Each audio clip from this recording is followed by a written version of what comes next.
ایصال ثواب کرنا جائز ہے، ایصال ثواب کو پہنچانا۔ کیسے پہنچائیں گے؟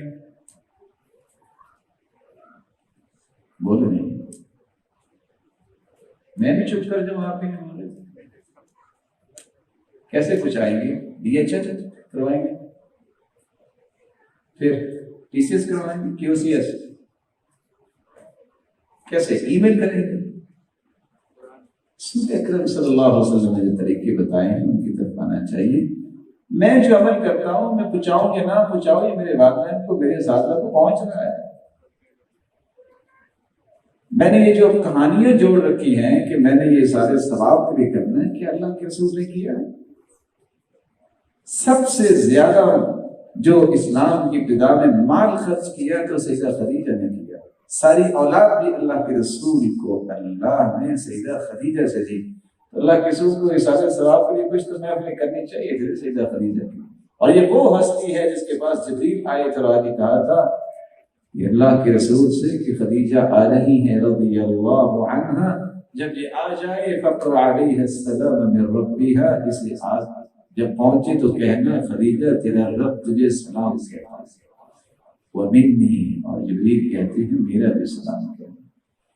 تو رسول اللہ صلی اللہ علیہ وسلم نے اس طرح کی بات جو ایصال ثواب کی ہے، جس طرح کی آج کل کے معاشرے میں طرح طرح کے طریقے شروع ہو گئے ہیں، یہ انداز تک رسول نے نہ سکھایا ہے، نہ صحابہ نے سیکھا ہے، اور نہ قرآن و حدیث میں اس کا تذکرہ ہے، بلکہ اولاد کے بارے میں یہ کہا ہے اذا مات ابن آدم انقطع عمله الا من ثلاث، بندہ جب فوت ہو جاتا ہے تو 3 اعمال ایسے ہیں جس کا اجر پہنچتا رہتا ہے۔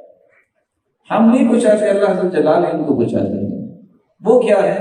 من صدقۃ جاریہ، صدقہ جاریہ، او علم ينتفع به، ایسا علم جس کا نفع حاصل کیا جائے، او ولد صالح يدعو له، اور ایسی اولاد جو اپنے والدین کے لیے دعا کرتی ہے۔ تو اللہ کے رسول سے کہنا چاہیے تھا نا ولد صالح یقرأ القرآن لوالدہ، اپنے باپ کو قرآن پڑھ کے بخش دے۔ بعض قصے میں انسان کو فائدہ دیتے ہیں۔ جب نیا آیا تھا تو ویسے تو کمزور تھے پہلے بھی آج بھی، تو 2-4 لفظ پڑھ کے جب وہ مدینہ یونیورسٹی سے واپس آئے، ابتدائی ایام تھے، تو ایک محترم SHO صاحب تشریف لائے، کہتے جی وہ سنا ہے قاری صاحب ایک پڑھ کے آئے مدینہ سے۔ میں نے کہا خیر ہو، ابھی تو نئے نئے آئے ہیں تو یہ کیا؟ کہتے ہیں ذرا ان سے ملنا ہے۔ میں نے کہا حکم کیجیے۔ نہیں ان سے ملنا۔ میں نے کہا کہ مجھے کہتے ہیں بتائیے۔ مجھے کچھ قرآن چاہیے۔ میں نے کہا محترم قرآن کیا کرنے ہیں؟ کوئی مسجد بنائی ہے؟ نہیں میں نے کہا وہ قرآن پڑھائی لینی ہے۔ میں نے کہا پڑھائی کیا کر رہے ہیں؟ اور والد صاحب کی ڈیتھ ہوگی تو ان کو بچانے ہیں۔ میں نے کہا کیسے بچائیں گے آپ؟ یہ چیک کروائیں گے۔ میں نے وہی بات کی۔ کہتے ہیں کیا مطلب آپ کا؟ میں نے کہا نہیں میں نے ویسے پوچھا ہے کہ آپ کیسے بچائیں گے؟ تو کہتے نہیں مجھے قرآن چاہیے، آپ اس کے بارے میں بتائیں۔ میں نے کہا اچھا مجھے کتنے چاہیے آپ؟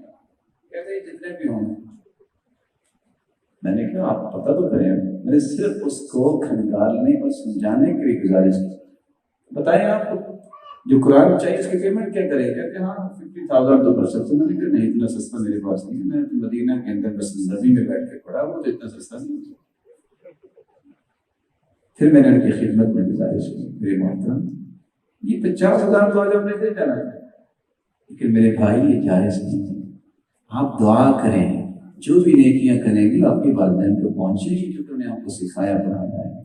یہ جو طریقہ ہے کہ اللہ کے رسول نے نہیں بیان کیا، نہیں سمجھایا، صحابہ نے نہیں سیکھا، یہ تو بس کمال کے لوگ ہیں جس بہانے سے کم از کم مال اکٹھا کر لیتے ہیں۔ شریعت نے اس کا حکم نہیں دیا، اس لیے اس طرح کی چیزوں کے پیچھے انسان کو نہیں جانا چاہیے۔